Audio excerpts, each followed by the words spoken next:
আজকে আমার গাছের সিম আবার পেরে নিলাম, সিমগুলো বাতি হয়ে গেছে। তো এই যে এখানেও আছে, মাশাআল্লাহ।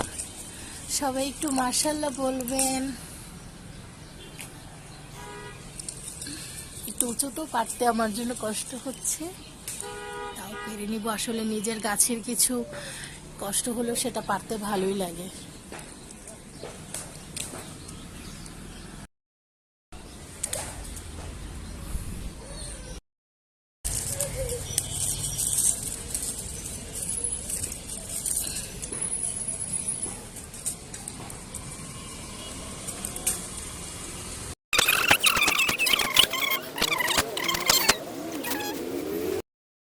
নিয়ে নেই, কারণ আজকে রান্না করব, ধনিয়ার পাতা লাগবে। কালকে গাছগুলোতে ছাই দিচ্ছি, ছাই না দিলে গাছগুলো পোকা নষ্ট করে ফেলে। তো সবার কাছে আমার ভিডিওটি কেমন লেগেছে বলবেন, কমেন্ট করে জানাবেন, এবং ভালো লাগলে চ্যানেলটি সাবস্ক্রাইব করে দিবেন। সবাই ভালো থাকবেন, আল্লাহ হাফেজ। এটা ছিল ছাদের অংশ, এখন হচ্ছে রুমে রান্নার অংশ। দেখুন,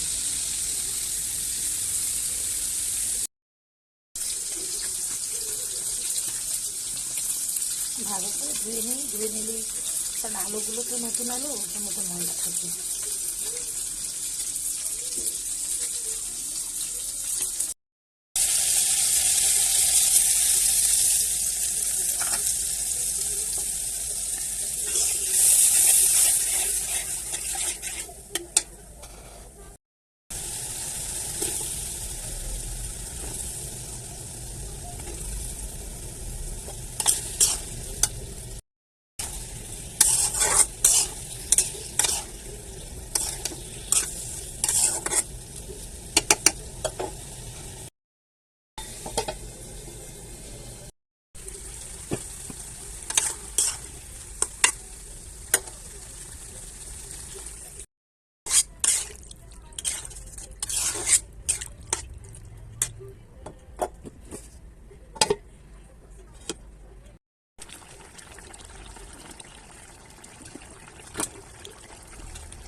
পুরো সারা ভিজা দিছে, আর এই সেই আমার